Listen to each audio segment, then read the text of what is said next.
Thank you very much. Good afternoon, everybody, and Happy New Year. What happened to my picture? Can I have the overhead, please?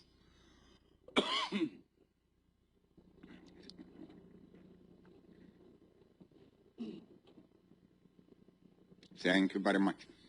Good afternoon, everybody, and welcome to EE 544, which is called RF Systems and Hardware. Let's go over some course administration issues before we start with the topic at hand. My name is Professor Zahid, Z-A-H-I-D. My office is PHE 418. PHE stands for the Powell Hall of Engineering. Powell Hall of Engineering 418. This is my phone number. The lecture hours, of course, is Tuesday and Thursdays, 3:30 to 4:50. This is our class, All in Hall of Engineering 132.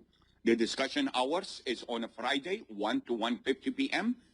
All in Hall of Engineering 122. 122 is the studio just outside. And your first discussion session will be this Friday. So, I mean, you know, the school has started already. So, we have a discussion session. We'll talk about discussion session in just a second. My name, again, is Professor Zahid, Office 418.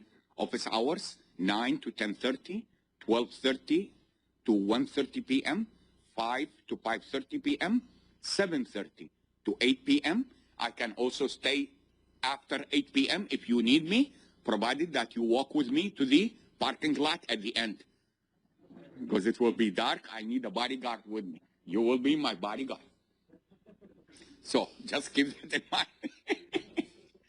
I will also schedule the extra office hours before the midterm and before the final on Fridays and on Saturdays. Clear, before the midterms and the final exam. This is the email, alizahid@usc.edu, and the website. Everybody have access to the website? Everybody? Okay, good. The prerequisite of the course, actually, it's endless prerequisite. And you will see why when we get to the material. This is one of the hardest class available in the department. And you will see why in just a second. RF is not an easy topic. It's not an easy topic. And you will see why in just a second. But look at the prerequisite, 348, which is electronic circuits. Most important to me is the CMOS. Clear, the MOSFET, operation of the MOSFET. I assume everybody has taken electronic classes? Everybody? Okay, fine. EE 301, which is linear systems and signals. Review of linear systems and signals. What we need from here is, for example, the Fourier transform. We need the Fourier series, or not Laplace transform. We don't care about the Laplace transform. Fourier series, Fourier transform, all of these signal analysis, systems, convolution, and so on and so forth. And this, by the way, will be the topic of your first discussion session. The TA will give you an overview in case you forgot it. They will review it. He will review it for you. Probability theory for engineers. This is the oldest type, the old class. But we really don't need a probability for that. What we need from this course is that you get a feeling about the noise, because we are going to study heavily the effect of noise, how we design our circuits based on the noise, and you need to always remember that the noise is a random signal. Clear? So we cannot talk about noise as if it is a deterministic signal. We need to talk about what? The mean square, the averages, and so on and so forth. All of these things. So, I mean, don't get scared of this. You tell me I did not take any course in the probability. We don't need a probability in this class. Clear? I just wrote it just in case of the noise. That's why I wrote the noise here. Okay. EE 467, 475, 467 is called communication system, 465, sorry, 475 is wireless communications. Forgot what this is, 484 something communications. In other words, some background in what? In communications. Clear? And again, we will discuss this as we move along. In this course, we will learn some CAD tools, including MATLAB, SPICE, Cadence, SpectraRF, Agilent ADS, and so on and so forth. The TA will guide you to the tool that you will be using for your simulation project. You will have two projects. MATLAB, nobody will teach you MATLAB. You should know by MATLAB by now if you are RF engineers or communications engineer. Clear? Most important to all of these, more important to all of these five is the sixth bullet, which is the passion and the dedication to the course. You follow me or not? RF is a fascinating topic. It's a fascinating topic. I cannot emphasize it enough. However, it's a very difficult one. You will see why. Again, when I show you a chart, a simple chart. One second.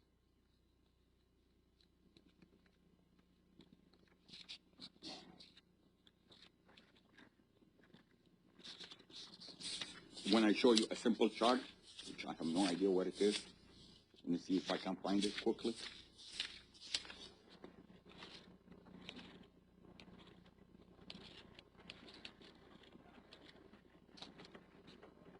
I will show it to you shortly. I have no idea what it is. I will show it to you shortly. You will see that to deal with RF, you need to have what? Knowledge or background on many other fields in addition to the RF. RF is not a standalone topic that you only need to study RF to be good at it. You need several other stuff with it. I will show you that in just a second. A textbook, we do have two textbooks. Both of them are required textbooks. Microwave and RF Design, second edition by M. Steer. And RF Microelectronics, again, the second edition by Professor Razavi. Professor Razavi is at UCLA. Professor Steer is in North Carolina State University. Both books are very good books. One of them is heavily oriented toward the system aspect. The other one is heavily oriented toward the circuit aspects. The course, if you look at the title one more time, the title is what? RF systems and what? Hardware, which means that we are going to be covering both the systems aspects and what? The circuits aspects, the hardware aspects, as I will show you in just a second. Clear?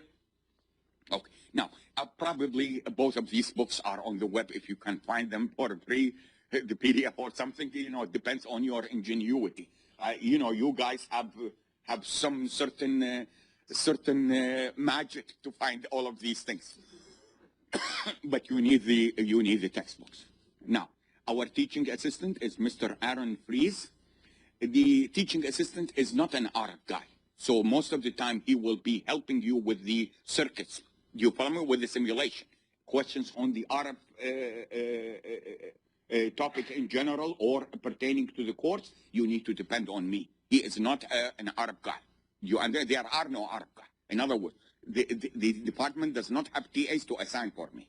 So his specialty is in quantum communications, but he is well familiar with the what? With the tools, with the Cadence tools and with the Agilent ADS and so on and so forth, SpectraRF and so on. The email, I don't know why this one is not showing it here. Can you see it in your charts? Okay, I need to make it darker here. Okay, the email is written here. Office and office hours, he will be posting it shortly on the web. So I have no idea what they are, but their office hours do not overlap with mine. Because if they overlap with mine, nobody will come and see me. And I will be lonely in my office. I don't want to be too lonely in my office. You need to come. The course is not an easy course. It is a very hard class. So I expect you to visit me often to the office. Don't get scared. This mustache is fake. I can remove it if you want. So you need to be what? Via email, via office. You need to continuously drop by my office, ask questions and stuff like that. Clear? His responsibility is maintaining the course website, conducting a weekly discussion session, mainly on what? CAD tools, mainly on the tools. He will also review some material from the electronics, especially the what? Amplifier, the MOS amplifier, and so on and so forth. Conducting office hours, assisting students with their homeworks and simulations, designing and grading the course project, one of the project, not the MATLAB project, but the circuits project. He will design the project, and he will guide you, and he will also grade it. We'll talk about the homework in just a second. All emails, when you do have any email on the homework, you need to address the email to him and CC it to me. The reason that you want to CC it to me is two things.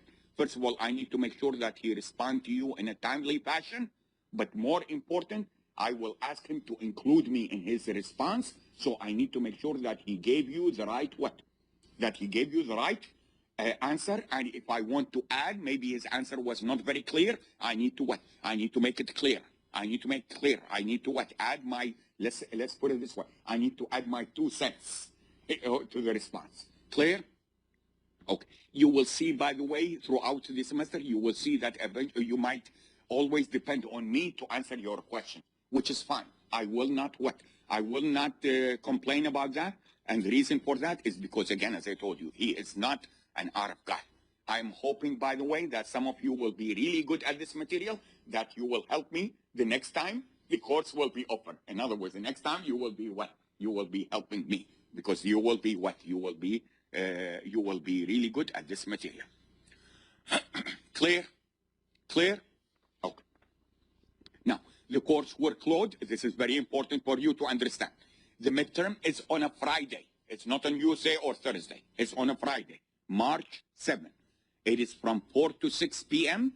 or 6 to 8 p.m. I will have 2 sessions. So if you feel more comfortable at the 4 to 6, come at 4 to 6. If you feel more comfortable at 6 to 8, come at 6 to 8.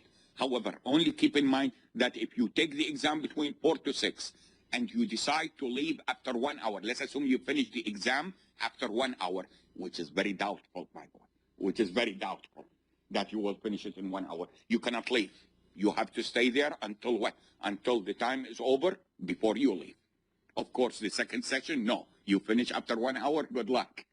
Did you understand what I just said? Okay, good. March 7th.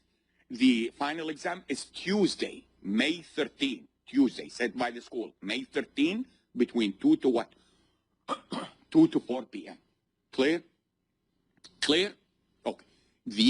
There are no makeup exams. So if you are, for example, if you are traveling, if you are sick, if you are dying, you don't need EE 544. Go ahead and die and get it over with.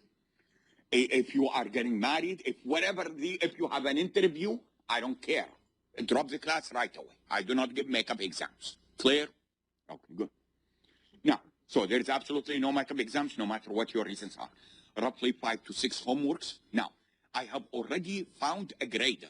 However, I need approval from the department because this course belongs to the electrophysics rather than belongs to the systems group. Did you understand what I just said or not? The electrophysics are very stingy with their what? With their grader assignments. If they approve the grader, then the homework will be graded. But if they do not approve the grader, or they tell me we don't pay you for the grader, or we don't pay the grader, then the homework will not be what? Will not be graded. Do you understand that or not? Will not be graded. I don't have time to grade homeworks. Clear? And neither the TA, because the TA is also another TA of another class. Did you answer what I just said? So this is wait and see. Now, doing a homework, whether it is graded or not, is most important. You follow me or not? Because that is your opportunity to learn and to apply the material. So don't make it like what? Just because it's not worth any points, I will not do the homework. Clear? Now, after I assign the homework, when it is due date, we will what? I will be posting the solutions. But believe me when I tell you, if you wait to read the solutions without trying the problems yourself, you are doomed. You are doomed. Do you understand what doomed means? Doomed means what? You are done. Clear? Clear? Okay, good. Graded midterms will be returned. I will return the midterm, the graded midterm. That tells you, by the way, who grades the midterm and the final. I grade the midterm and the final. The TA will not even see the midterm and the final. This is my responsibility. I will return the midterm and the solutions will be also posted, but the finals will not be what? The finals will not be returned, and neither are what? The solutions will be posted. But you are most welcome to drop by my office after the semester is over, to look at your paper, to look at the solutions, to ask questions. You are most welcome to do that. but I will not return it. I need to keep a souvenir of our time together. Clear? So romantic. I will keep what?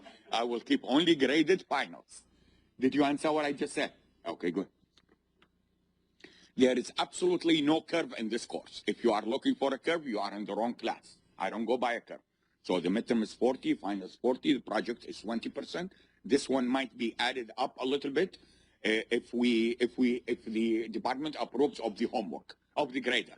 So it might go to what, 30%, and we reduce this one to 35, something like that. Throughout the semester, I will also assign a couple of extra credit. Most of them involves the use of Excel. So think about them as what? As mini projects, but they are related to what? To the RF link design, for example, or spectrum allocation, generation of the intermodulation components, and so on and so forth. All of these things. Most of them would require you to use Excel. I'm assuming that you know how to use Excel. Okay, if you don't, there is some problem in there. The extra credit will be added to your midterm score. And if your midterm score plus the extra credit goes over the 100, so be it. My heart will become like this.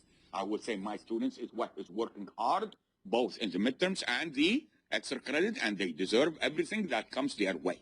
So for example, just for sake of argument, to make the math simple, if the midterm is worth 50% and you get a total of 110 out of 100, that translates to what? 55 out of what? Out of 50. Did you get my point or not? So I will give you 55 out of 50 so that you can come to the final exam a little bit more relaxed. This is the grading scales, 80 to 100, A minus to A plus. I don't think there's A plus, but anyway. 65, 79, B minus to B plus, whatever. Clear? Clear? Oh, again, I'm going to repeat this one again. I hate to do that, but it's reality. RF is a very hard class. Do you follow me or not? It's a field that companies fight for it to find a good RF person. Are you following me or not? It's not easy. Clear? And you will see it. You will see it right away. That's not an easy class. And that is when I want you to what? To work harder and to depend a little bit on me to what? To clarify the material for you.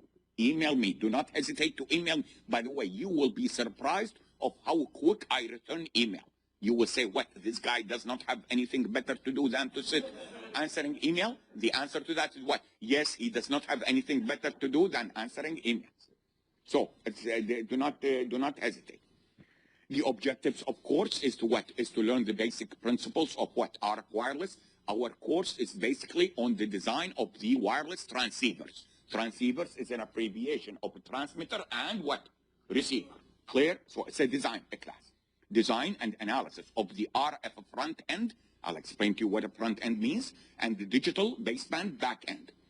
The digital baseband back end is a topic of another class, but I will give you just an overview. Our interest will be only on the what? On the front end. Clear? I will show you the difference between them. But if you are interested in the baseband back end, this is where the ADC, anybody? Analog to digital converter, and the DAC, which is the digital to analog converter, takes place. This is EE 536B. I'm not sure why it was canceled this semester. I am a little bit not happy about it, but it was canceled this semester for some reason. Anybody wanted to take this one? It was canceled for some reason or another. I have no. No? No, I don't want you to tell me why, because what do I care? I thought you said no, it was not canceled. I don't want you to tell me why. But I will give you an overview so that you get a big total picture of what? Of our transmitter and receiver. Clear? But we cannot go into the details of the DAC and the ADC analysis. Clear? Or design. Now, we will also learn design methods or techniques for the RF circuit design, and mostly in the what? In the CMOS technology. CMOS stands for what? Complementary metal oxide semiconductor. Clear? And again, as I told you, I'm assuming that you do have background in the basic operation of what? The CMOS, especially the mode of operation. When we say that the CMOS is in the what? In the cutoff mode, in the what? In the triode mode, or in the saturation mode. Are these ringing a bell or no bell? If it is no bell, it means what? You need to clean the bell very quickly. And this weekend, you need to clean it very quickly. Okay. Evaluate the performance and limitations of various RF transceiver architectures. By performance, we talk about what? We talk about the trace between, for example, power, between the noise, all of these issues between the nonlinearity. This course is heavily practical. This course is not your conventional theoretical courses that you have taken in communications, including 564, 567, even 535, which is a mobile communications class. All of these classes are what? Theoretical classes. This one is heavily what? Practical. You will hear some words that you haven't heard in what? In the other classes. You say, what are the, how come I did not hear it in the other classes? You did not hear it because those other classes are heavily what? Theoretical. This one is heavily what? Practical. These words that we will be using are only the words that you will be using when you work with leading companies, the Qualcomms, the Broadcoms, the Intels, the Microsofts, the Apple, and so on and so forth. All of these companies that you hopefully that you will have a chance to work with. Clear? Okay, so we need to understand it very carefully. We will get also a general exposure to all types of standards, 2G, 3G, 4G, the Bluetooth, the 802.11, the Wi-Fi, the WiMAX, the RFID. RFID, anybody? It's radio frequency, identification systems, and the GPS, anybody? The global positioning systems, and so on. So you can tell, by the way, from all of these standards that we are dealing with a field that is what? Wide open. Too many standards to learn, and so on and so forth. Clear? Okay. I will be posting, by the way, along the way tutorials. We cannot cover every one of these standards. So just in case you want to learn more about certain standards, I will be posting tutorials. By tutorial, I mean what? Easy to read without getting deep into what? Analytical analysis or mathematics and so on and so forth. It's just for you to get a big picture, just to help you in the interviews when you go and interview with companies and stuff like that. They are not going to ask you to what? To sit down and do the what? The Fourier transform or the simulation or something. They are going to ask you what? General ideas to see if you are ready for that or not.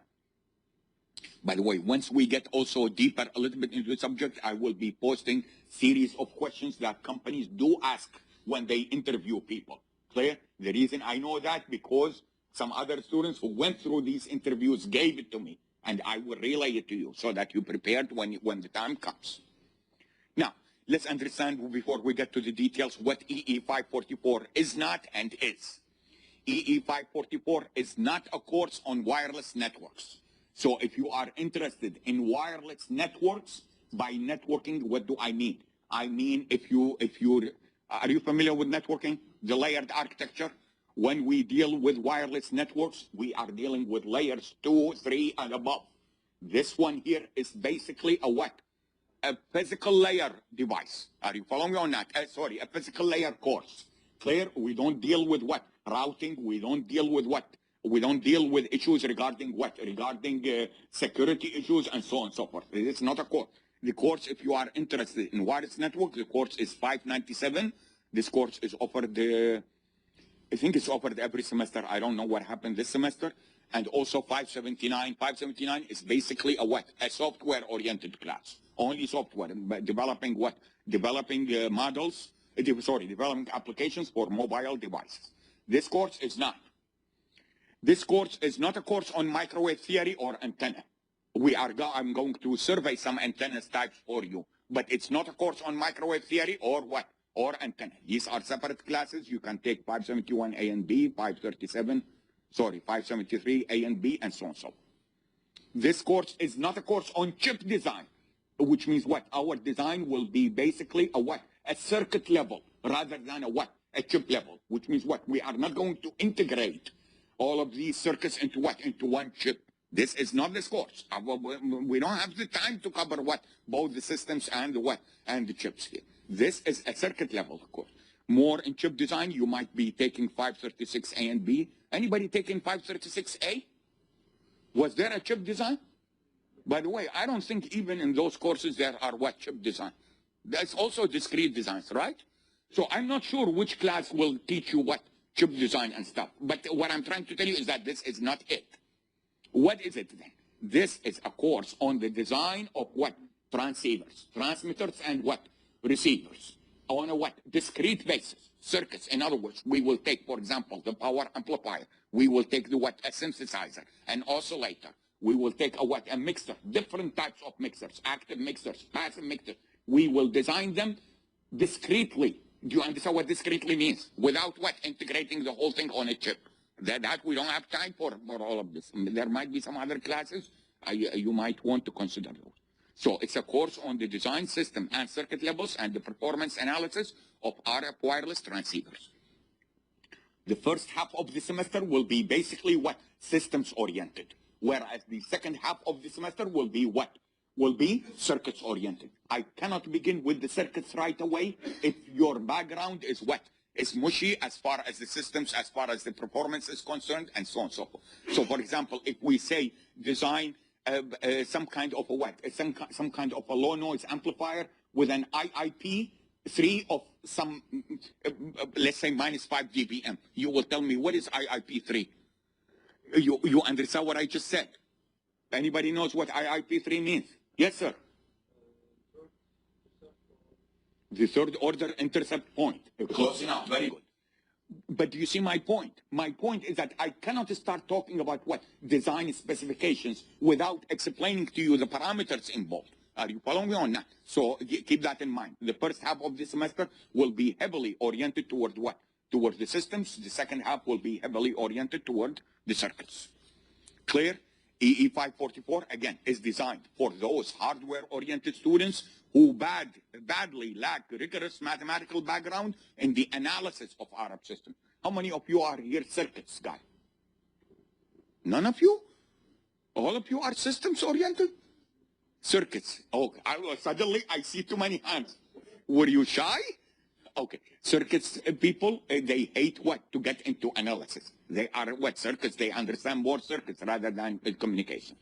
Again, by the same token, EE 544 is designed for those who are in communication systems, but who lack badly aspects of what? Design of RF systems. In other words, if you ask them, what is a synthesizer? They tell you, what is it? I have no idea what synthesizer is. Because in the other courses, in 564 or 567, all what you see is a what? Is a block diagram. They tell you that this is a local oscillator. What does that mean? A local oscillator. What does that mean? We need to understand how it works, how we design it, what are the performance parameters associated with it, what are the trade-off parameters that we need to take, what are the important things related to all of these subjects, and so on and so forth. And then when we deal with the circuits, the communication systems people tell you what? What is, I have no idea what you are sketching. What is the circuit? What does it do?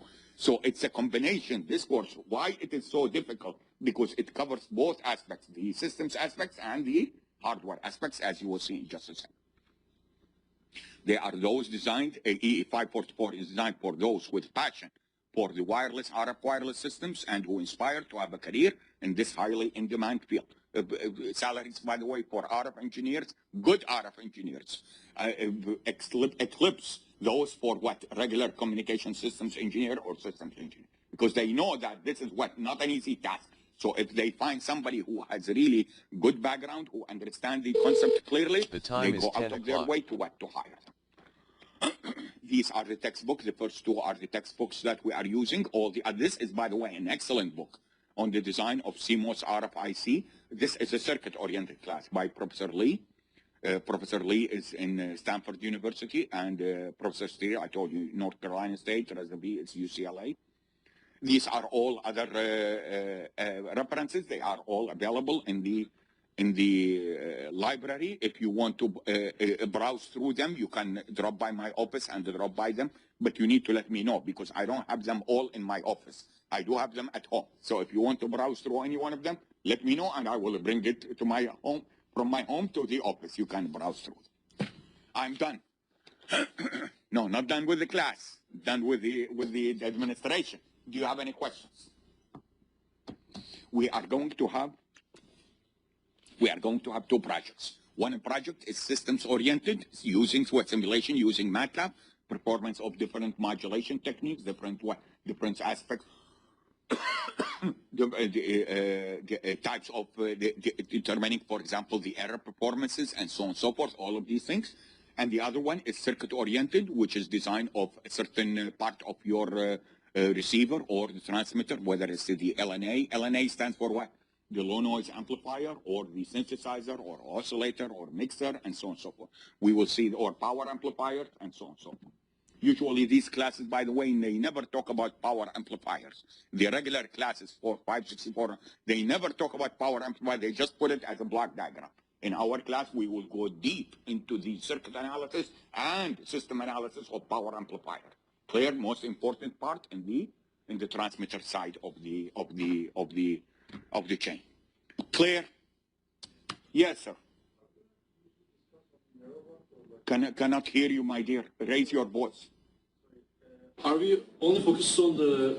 Do we only focus on the narrowband systems? No, we will cover. Well, that's a very good question. The question is what? Are we going to be focusing more on the narrowband or on the wideband?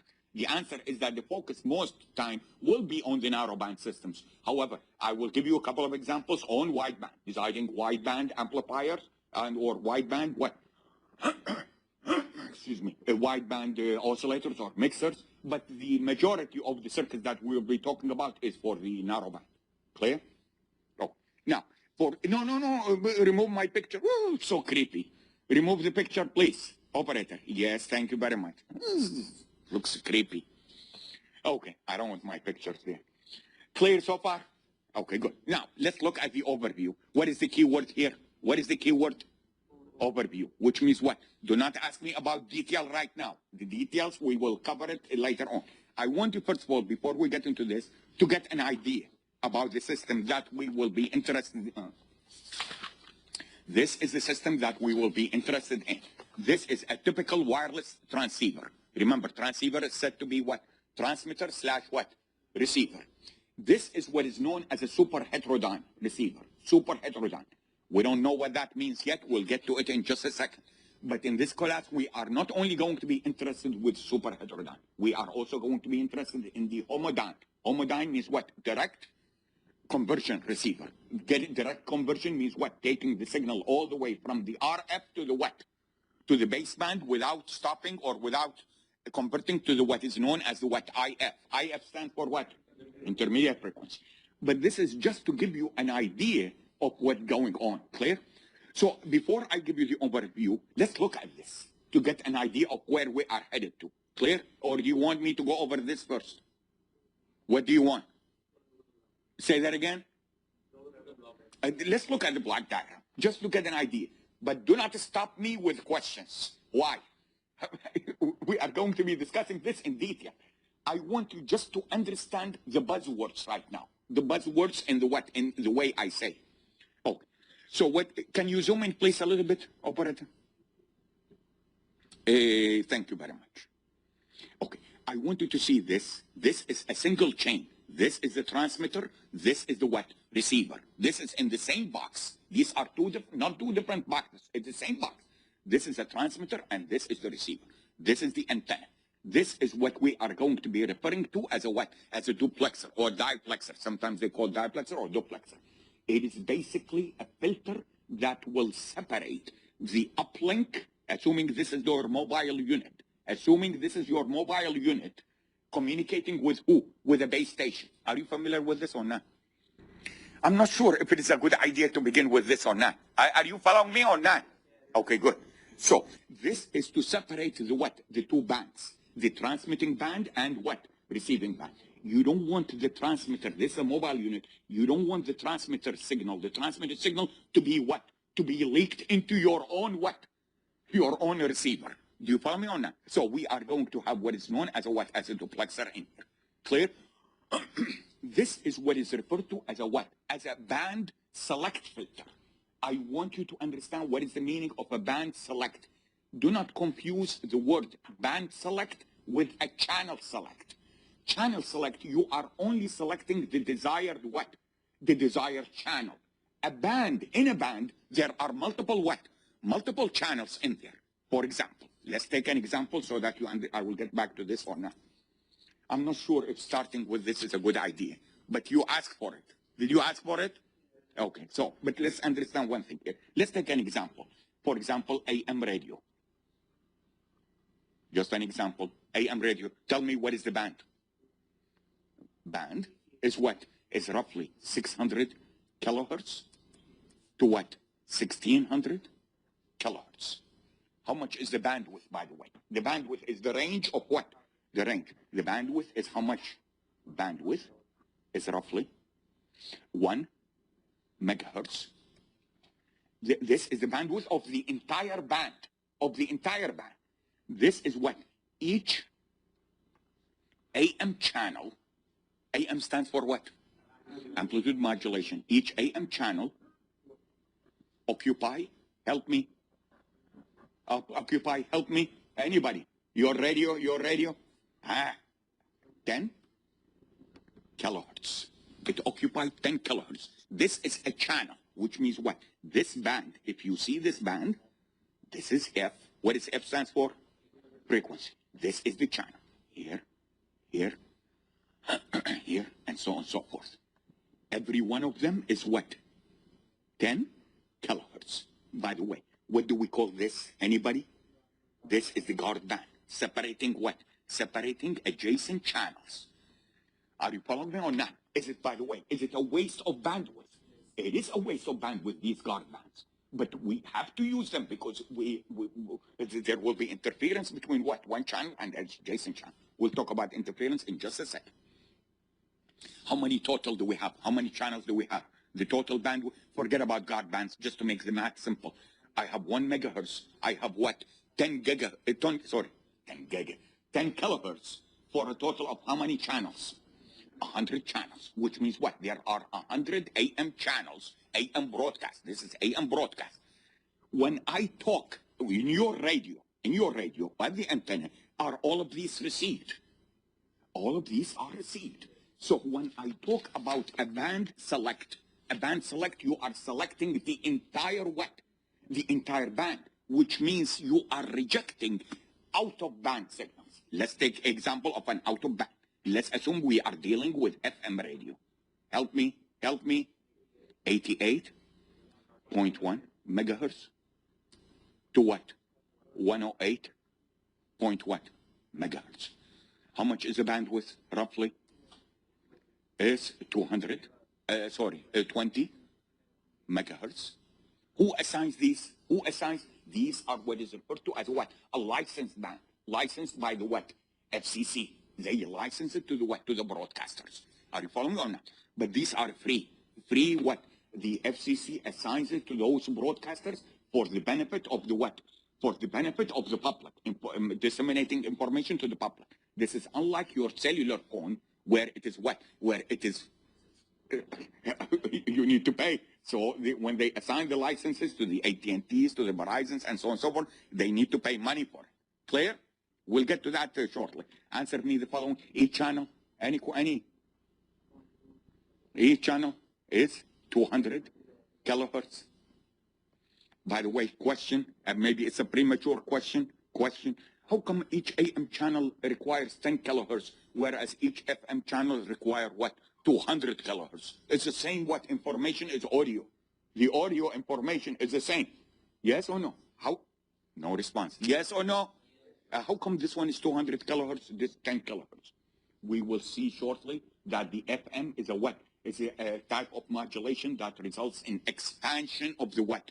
Of the bandwidth. Do you follow me or not? It requires more what? More bandwidth because it will create multiple what? What is known as multiple sidebands. Whereas AM will create only a single what?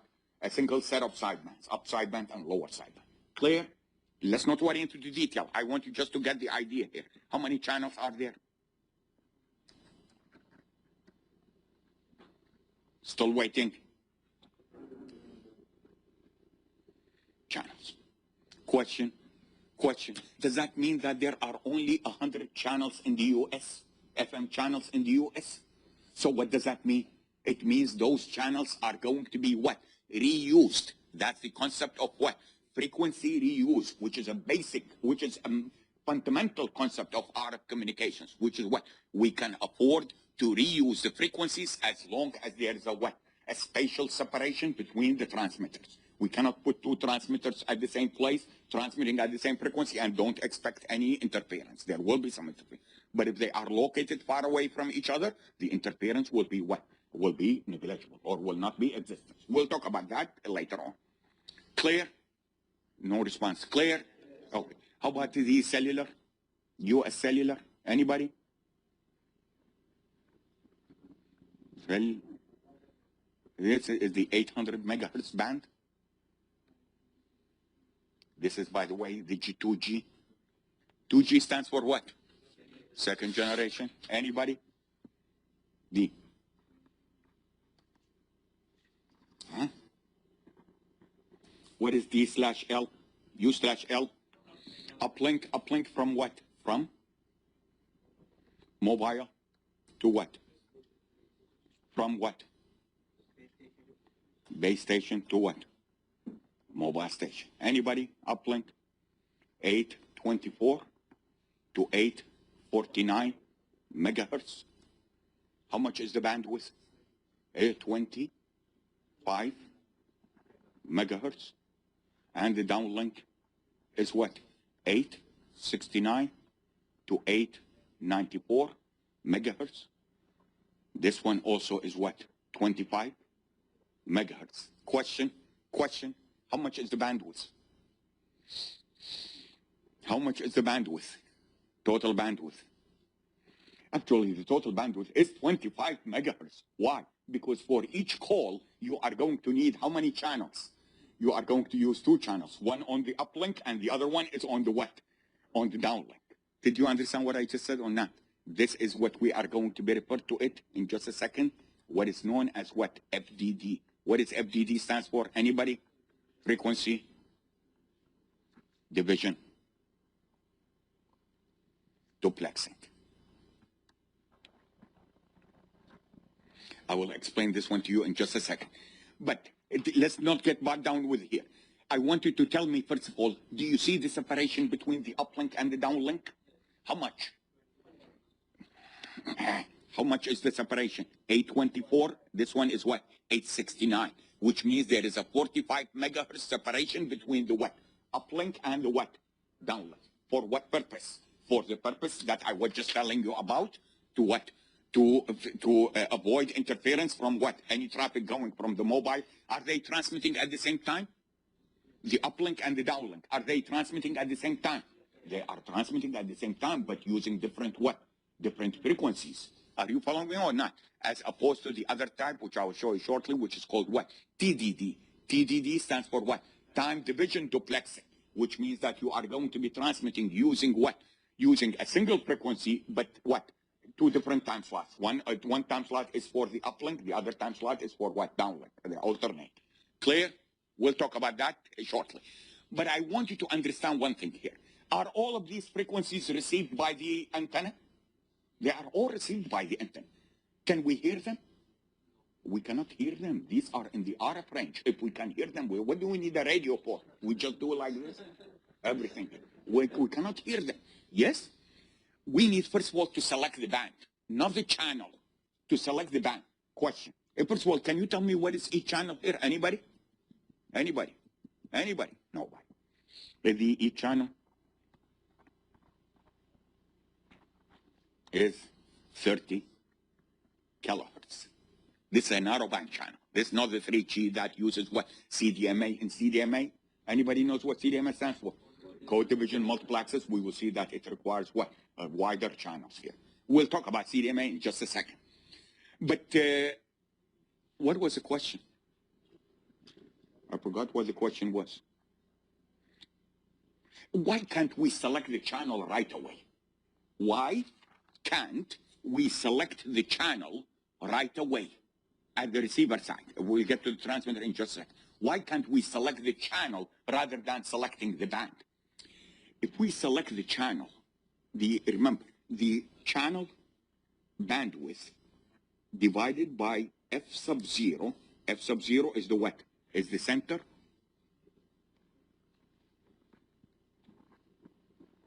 Okay, it's the other way around. I'm sorry. Raised to the power what? -1, which means what? F naught over what? Over the bandwidth is what is known as a what? Q factor of your what? Agree? Now, imagine if I'm going to select the channel right away. How much was the, give me an F0 in here, some channel. Let's say 8, just for sake of argument, 830 mega, divided by what? 30K, that results in what?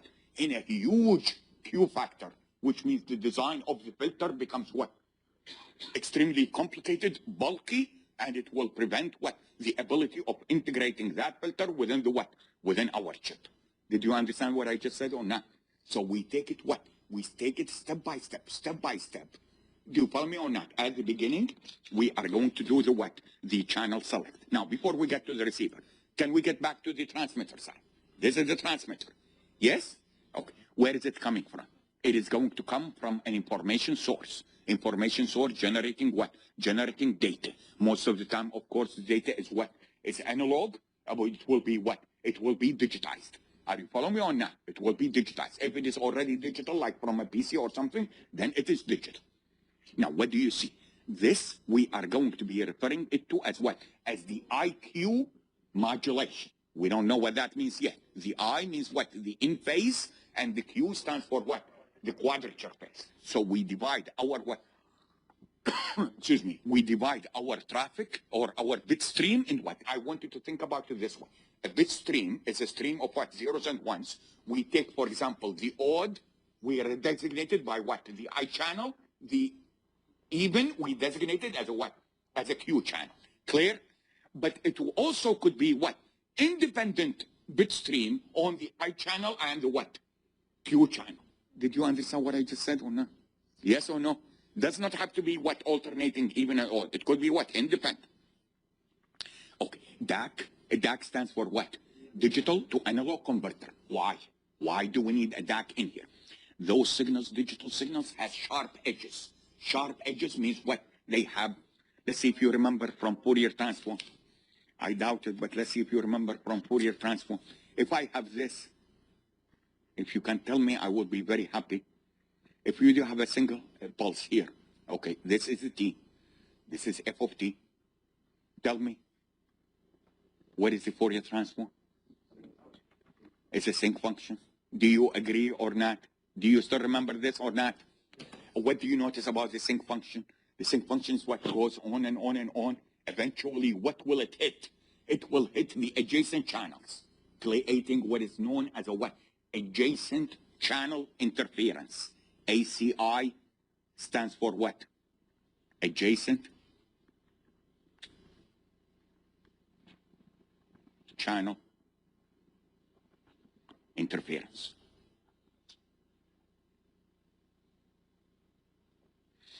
As opposed to what type of interference? What is the other type? Anybody? It's CCI. CCI stands for what? What does that mean? Let's see, understand what this called. First of all, interference. Do you understand what do I mean by adjacent channel interference? Notice, by the way, we are not talking about what?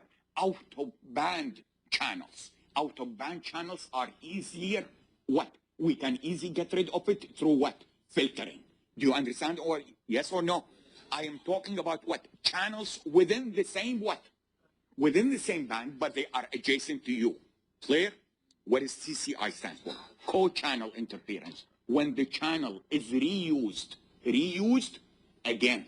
Did you understand what I just said or not? I will show it to you in a minute when we get to the cellular architecture. Are you following me so far or not? Okay, good. Now, this, so they need to smooth the edges of what? Of these pulses. These pulses, they need to what? Smooth the edges so that they restrict the what? The bandwidth occupancy. This signal here, we refer to it as what? BB. What does BB stands for? Do you see this BB? BB stands for what? Baseband. So BB.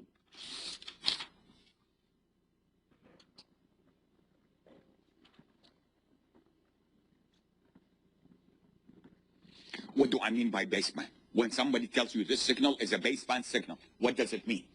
It means that its frequency, its Fourier transform, or its spectrum is centered around what? It's centered around the origin, low frequency components. Are you following or not? So for example, for voice, anybody? Bandwidth is roughly what? 4 kilohertz. Notice, by the way, what do I mean by the bandwidth? The bandwidth is the highest frequency. Remember, we are starting from 0, so the bandwidth is the what? Is the highest frequency component available. Always remember, by the way, the bandwidth is only measured for excuse me, positive frequencies. Are you following me or not? Although when you sketch the spectrum is a what? Two-sided. Did you get my point or not? The spectrum is two-sided, but when you measure the bandwidth, you measure it only on what? On the positive side. Clear? Okay. Notice, by the way, theoretically speaking, if you do have something like this, the bandwidth is equal to what? Infinity. Because this one will go on and on and on like I'm doing it right now. On and on and on.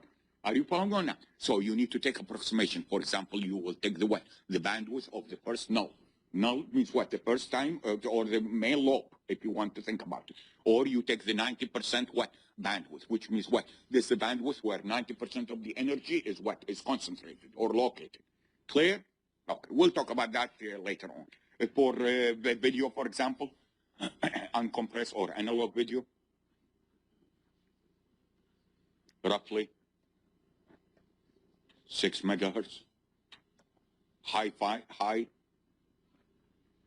audio. Anybody? Anybody? Anybody? Why did I say 22 kilohertz? This is the range of your what? Of your ear. So when you talk about audio, it means what? It has to be within your ear. Clear? Clear? Okay, good. Now let's get back to the diagram. Are you following me so far or not? So this is the I channel. This is the what? The Q channel. It goes through what? It goes through a low pass filter. Again, this is to smooth what? All the edges from the what? From the DAC. Are you following me or not? It's a low pass filter. This is a low pass filter. Now, what does it get into? It gets into what? Modulation. What is modulation? Modulation is the process of imposing. The process of, I will explain to you shortly in detail, imposing the information signal on top of what is referred to as a what? As a carrier signal. Where is the carrier signal coming from? It is coming from here. This is the VHF. What is VHF stands for? Very high frequency. We will look at the range in just a second. Very high frequency. LO stands for what? Local oscillator. It's a local oscillator. An oscillator is a device that generates how many frequency? One frequency. Are you following me on that? As opposed to a what? A synthesizer. A synthesizer is a device that will generate what? It's multiple frequencies, a band of frequencies. We'll get to that in just a second. This is the what? This is the frequency. Notice, by the way, this is not yet the carrier frequency. I will show you what the carrier frequency is in just a second. This is the what? The modulated, the output is what? The modulated carrier. It gets added together. Are you following me on that? It gets amplified in what is known as what? IFVGA. IFVGA stands for what? Intermediate frequency. What is the intermediate frequency? Intermediate frequency is this frequency. Yes or no? And VGA stands for what? Variable gain amplifier. Variable gain amplifier. You need to adjust the what? The gain of your modulated carrier appropriately. Clear?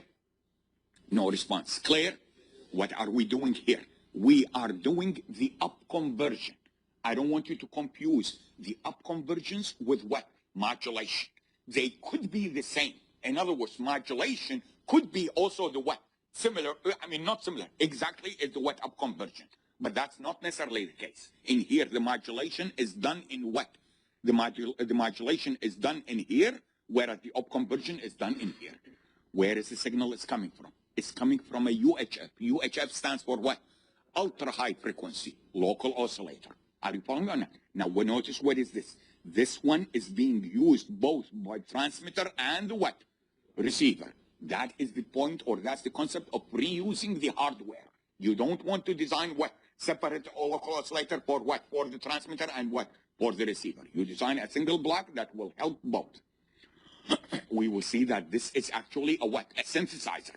Are you following me? A synthesizer, because you are going to what? Generate different frequencies depending on the desired channel. We'll get to the receiver in just a second. Are you following me so far on that? Okay. You go into a what? A driver, and then you go to a what? A filter type filter. Again, this one is to try to get rid of as much as possible from the out of band interference. Clear? Okay. Then what do you need to use?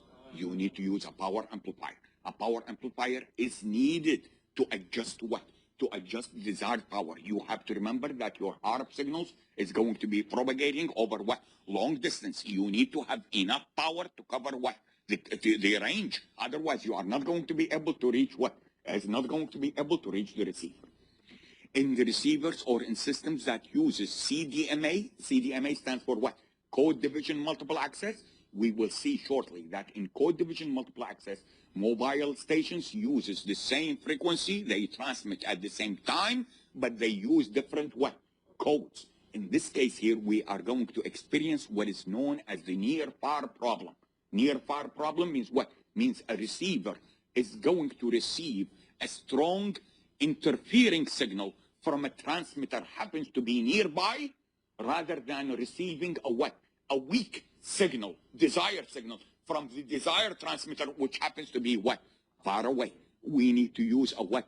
A power control mechanism to adjust what? The transmitter who is at a far away, transmit at a higher power. The transmitter who is what? Close by, it transmits at a what? Lower power to control the effect of the power. It goes all the way to the what? To the antenna. Notice, by the way, it will not what? It will not come in here if everything is perfect. Why? For the cellular system, there is already a separation of how much? I showed you that already a moment ago, a separation of 45 megahertz between them. That filter here needs to what? Needs to be able to separate the transmitter from the what? The receiver.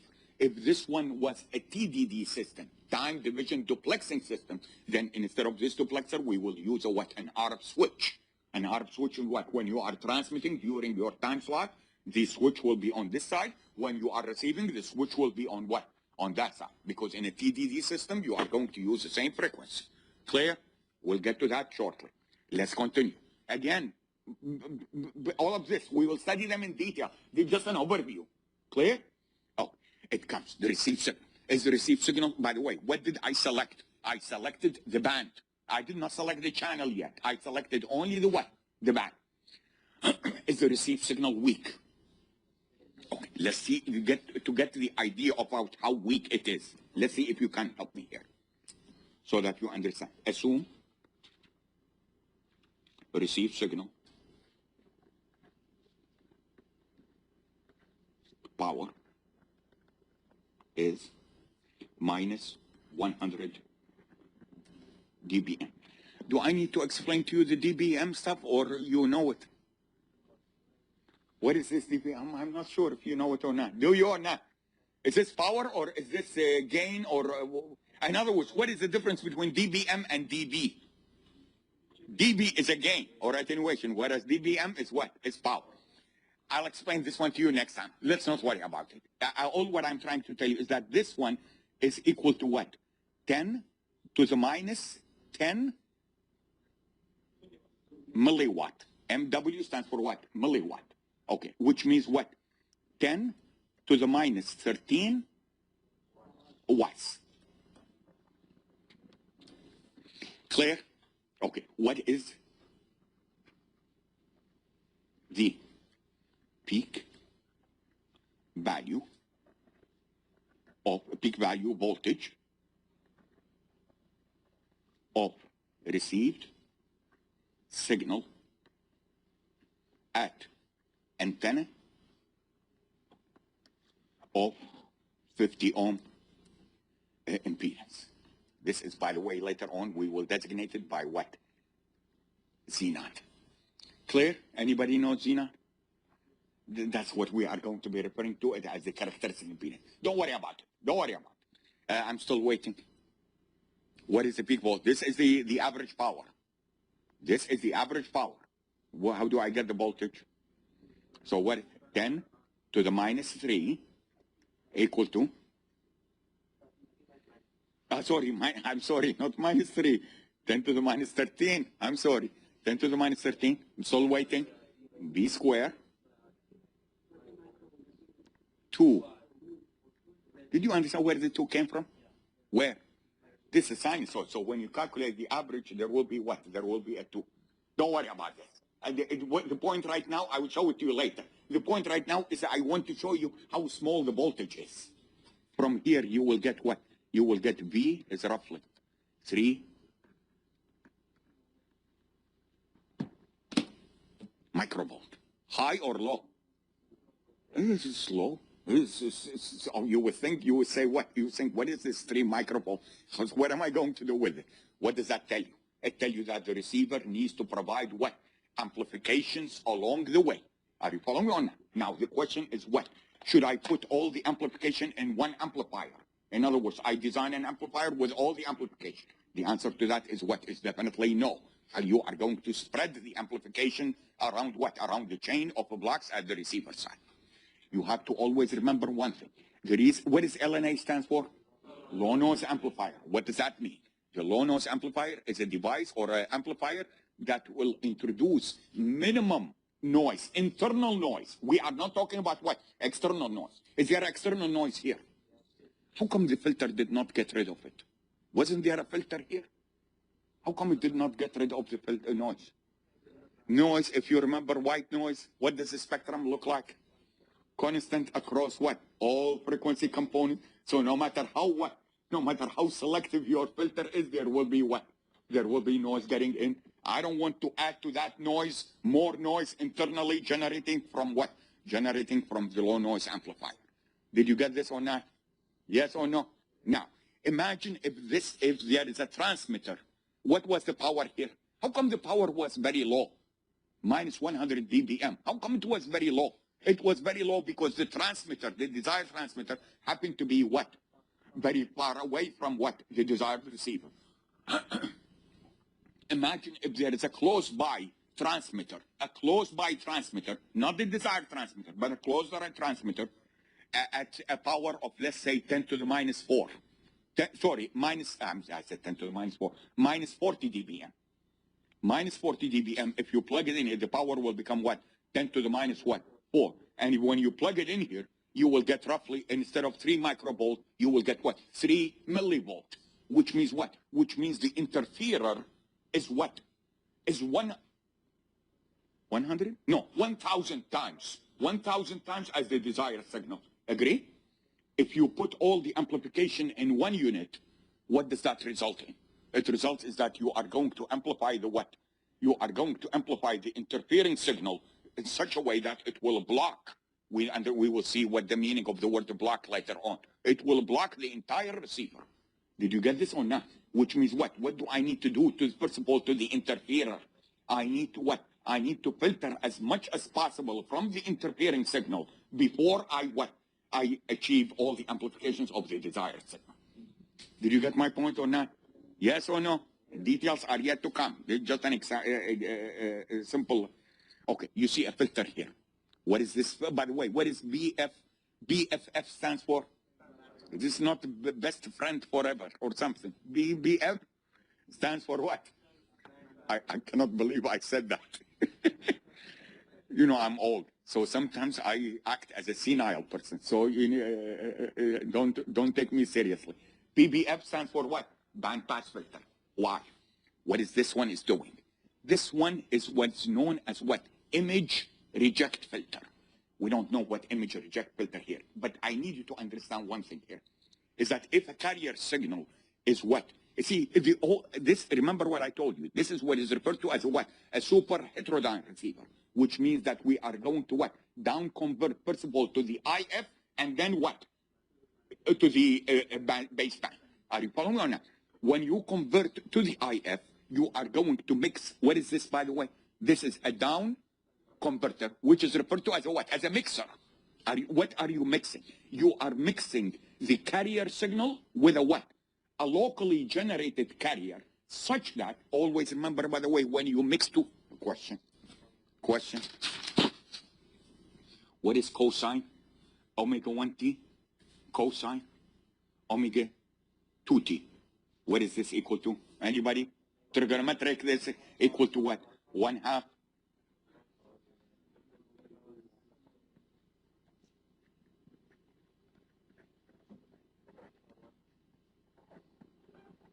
Yes or no?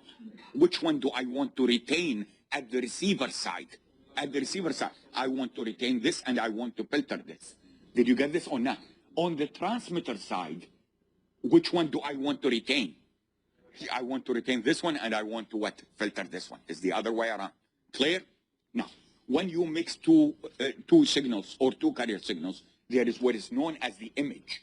So if this is what? If this is omega naught, which is the what? This is the local oscillator. Yes?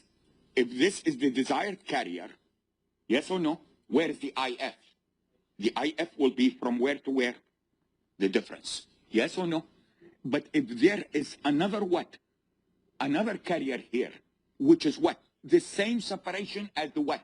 Local oscillator, but on what? On the upper side. What will be the difference between this one and this one? The same also as IF. Yes or no? This is called the image of this. Did you get this or not? In a direct conversion receiver, in a homodyne receiver, we are not going to have that problem. Why? Because in a homodyne receiver or a direct conversion receiver, the local carrier is equal to the what? It's equal to the what? To the received frequency. You lost me here. To the carrier frequency. Did you lose me? Hey, you lost me. Did you lose me? Hey, you lost me. Concentrate. Can you concentrate? Down conversion is converting the what? The RF signal directly to who?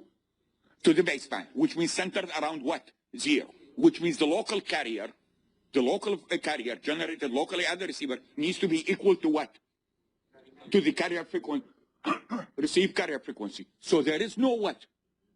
There is no image. By the way, one of the beauties that we will discuss when we look at the different architectures of the transmitter, one of the beauties of the direct conversion is that it does not need a what? An image reject filter. Did you get this or not? There is no image. It's the same thing. Clear? Okay, let's not worry about it. What is this one is doing? This one. This one is the image reject filter. You follow me or not? Notice, by the way, if the image happens to be what? Out of band, then I don't have a problem. Did you understand that or not? Why? Why I don't have a problem? Because it had been already what? Filtered out by the band select filter. Did you get this or not? But if the image is within the band, I need to get rid of it. That's this one. So this one is the what? What is IR stands for? Image reject. Again, don't worry about it. Just get the buzzwords right now. All of them, we'll study them in detail. What is this one is doing? This one is down conversion. The mixing. Is this frequency? Look at my finger. Is this frequency fixed or variable?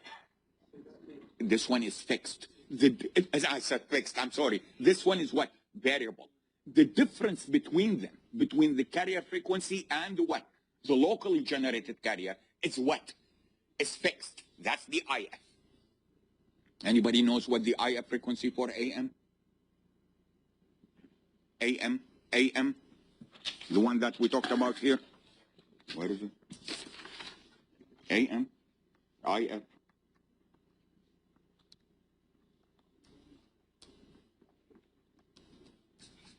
.455 kilohertz. By the way, an important parameter in the design is that how do we choose the IF? How do we choose this IF frequency? Why did they choose 455 kilohertz? That we will study as we move along. FM, anybody? Anybody? 10.7 megahertz. By the way, I'm not asking you to memorize these numbers. I just want you to get a feeling of them. Do you follow me? I'm not going to ask you questions like this, but I want you just to get a feeling about these numbers. Clear? Okay. Now, the IF is fixed. Is the carrier frequency fixed or is it variable? Variable depends on which channel you are interested in. Yes or no? Okay, so this one is going to be what? Variable, which means what? This is, even though it says UHF local oscillator, but in reality it's a what? It's a synthesizer, generating what? It's on, in other words, think about it as this way. It's a variable what? It's a variable oscillator. Are you following me or not? Yes? We will refer to this later on. We will refer to it as VCO. VCO stands for what? Anybody? Voltage controlled oscillator. It's an oscillator whose frequency is going to be controlled by a what? By an input voltage, using what is known as a what? As a phase lock loop. We'll talk about that later. Clear so far? What are we going to get here? What are we going? We are going to get an IF signal. We amplify the IF signal. This is the IF amplifier. Are you following or not? And try to what? To filter as much as possible the what? The remaining band, because you have to remember any nonlinearity in a device will result in what? Will result in what? Harmonics will result in what? Regrowth of the spectrum that you what? That you filtered out. Look at the dilemma. We are trying to what? See this one here? We are trying to filter out any what? Any excursions of the spectrum outside the desired band, outside the desired channel, only to be what? Recreated if your power amplifier was what? Nonlinear. Did you understand that or not? Cannot hear you. Now, for constant envelope modulation schemes, anybody knows what constant envelope means? Constant envelope means what? Means the amplitude is what? The envelope is not changing. Can you give me an example of a constant envelope? Or in the digital scheme is MSK, for example. MSK stands for what? The minimum shift key. Clear? Or GMSK, and so on and so forth. Nonlinear power amplifier is preferred. Are you following or not? But for those modulation techniques that has a what? That has a variable what? Envelope. We need to be careful with the what? With the power amplifier. We need to use what? A linear power amplifier. Otherwise, all of these regrowth, otherwise all of these side lobes will what? Regrow. In other words, we filter them out from one side and they what? They grow from the other side. Do you follow me or not? Now, don't tell me, let's filter them out again. Once you filter it out again, you are going to introduce what? In attenuation. Every filter you introduce it's an insertion loss. Did you get my point or not? Okay. So keep that in mind. So in here, you are going to filter out any of these, amplify it with a certain amplification. What is IFVGA? IFVGA is what is the IF, variable gain amplifier. Again, yes? What are we doing here? What are we doing here? We are demodulating. You notice I call this one a what? A down conversion, whereas I call this one a what?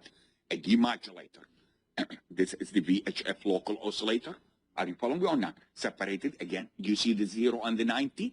What does that mean? Here is generating what? A cosine, for example. This one is generating a what? A sine. This is the IQ, demodulation. Clear? So we demodulate. We use a what? A low-pass filter. Why? Can you tell me why are we using a low-pass filter? Is this mixing? That's mixing. Always remember, when you mix things, you are generating the what? The sum and the what? Difference. I need to get rid of the what? The sum. So I use a what? A low-pass filter to get it up. Clear? Amplifier, these are the I channels or the Q channels. These are what? These are the baseband amplifiers, or what is known as what? The audio amplifiers. Clear? The audio amplifiers. And then I change it into what? Into ADC. ADC stands for what? Analog to digital conversion, analog to digital conversion, and then what? To the baseband processor here. Now, what is this baseband processor here? You could have used what? Error correcting mechanisms. You could have used encryption. You could have used multiplexing. All types of processing that will be done in the what?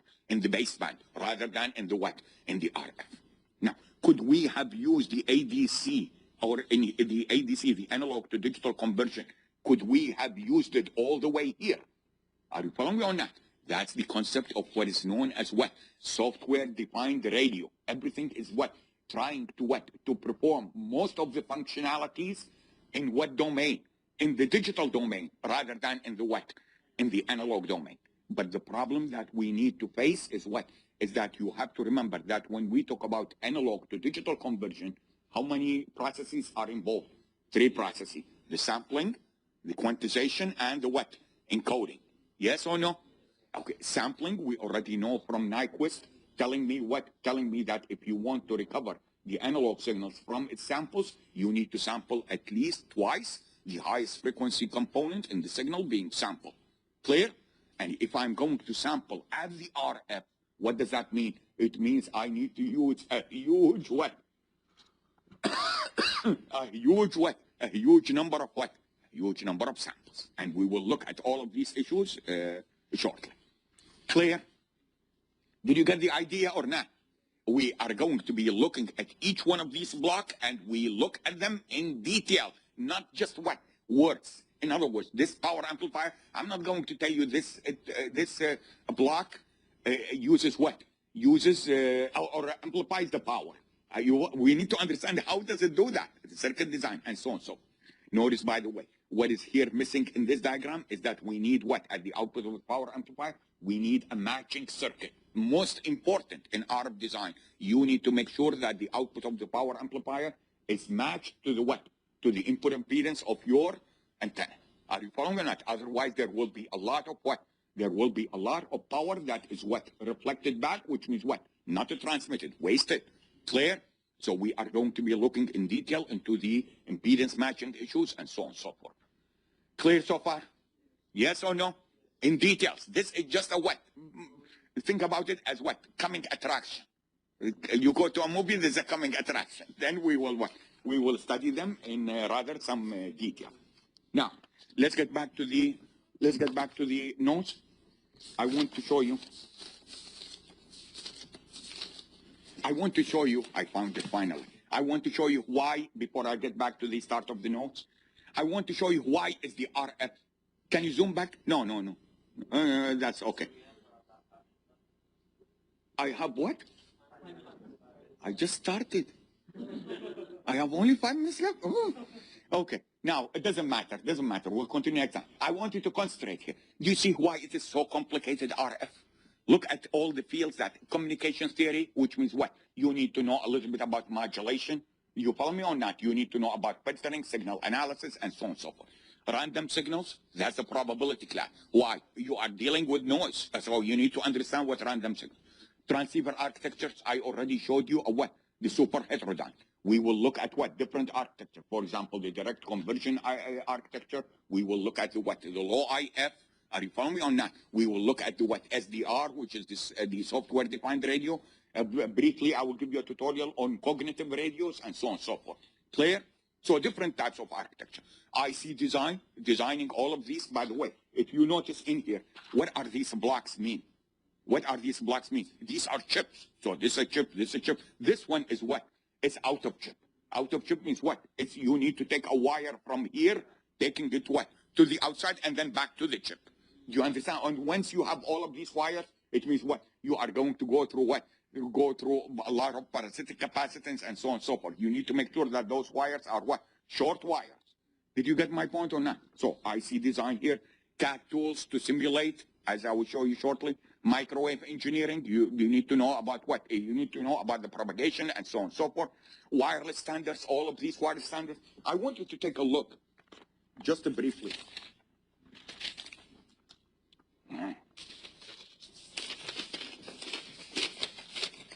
I want you to look at this. This is what is known as a what? As a multi-mode. I want you to understand the terminology. When the question tells you multi-band, multi-band transceiver, what does it mean, multi-band? It means within the same standard, it operates in multiple bands. For example, GSM, what does GSM stand for? The Global System for Mobile Communications, operate in the what? In the 900 megahertz band. It operates in 1800 megahertz band. It operates in 1900 megahertz. 1900 means what? 1.9 gigahertz. Yes? If you are designing the receiver, a GSM receiver that operates in all of these bands, we call it a what? A multi-band receiver. But when you talk about a multi-standard means what? For example, look at this. The Bluetooth, the cellular, the application processor, the WiMAX, the wireless LAN, the direct video broadcaster, the GPS, the FM, XM, and so on and so forth. This, we call it a what? A multi-standard. If you deal with multi-standard and multi-band, you are going to get what is known as a what? A multi-mode receiver. So in a multi-mode, when you talk about a multi-mode, it's combination. So wireless standards, multiple access. Why multiple access? We have a shared media. A shared media means what? Means that we are going to be what? Requiring sharing of the media. I will show you that next time. But I want to show you one thing quickly.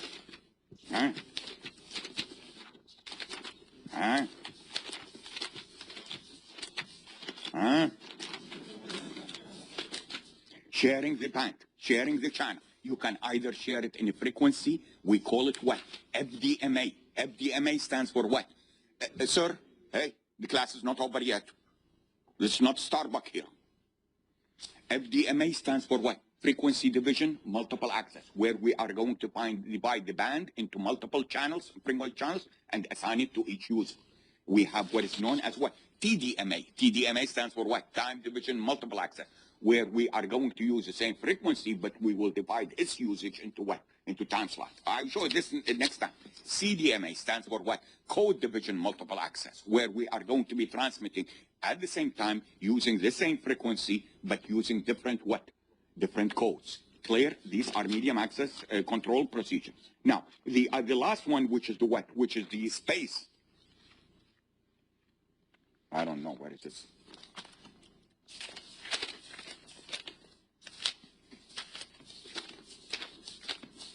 I'm so disordered here. What is this? This is the cellular architecture. Look at it. This one here is this, the frequencies in here is going to be the same as the frequencies used in here. This is called what? Space division, multiple access. Space division means what? They are spatially separated. Clear? Spatially separated, that they can reuse the frequencies in here. Clear? All of these are for what reason? The reason being what? The channel is a what? It's a shared channel. The resource is a shared resource. You need to be able to what? Separate them. Signal propagation. This is, by the way, EE535. So if you are taking EE535, the emphasis of EE535 is this one, which deals with what? Which deals with modeling of the channel to introduce all types of what? Anomalies such as what? Such as slow fading, fast fading, multipass, all types of what? Reflection, diffraction, scattering, and so on and so forth, or modeling of the channel, and so on and so forth. By the way, I strongly recommend that you take 530. How many of you have taken 535? Okay, good. I like that. How many is taking 535? Okay. The rest of you, think a little bit about it, because those two courses complement each other. But 535, again, is purely what? Theoretical. It's not going to get into circuit design and stuff like that. Clear? Now, you can see from this diagram, there are a lot of what? A lot of things to cover. Are you following or not? A lot of this to cover. Now, keep in mind, our interest will be on the transceiver architecture stuff. Clear? Clear? Okay. Okay, let's continue. Do we still have time? I was dreading this one when I go. Okay, we'll continue next time.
The time is 11 o'clock.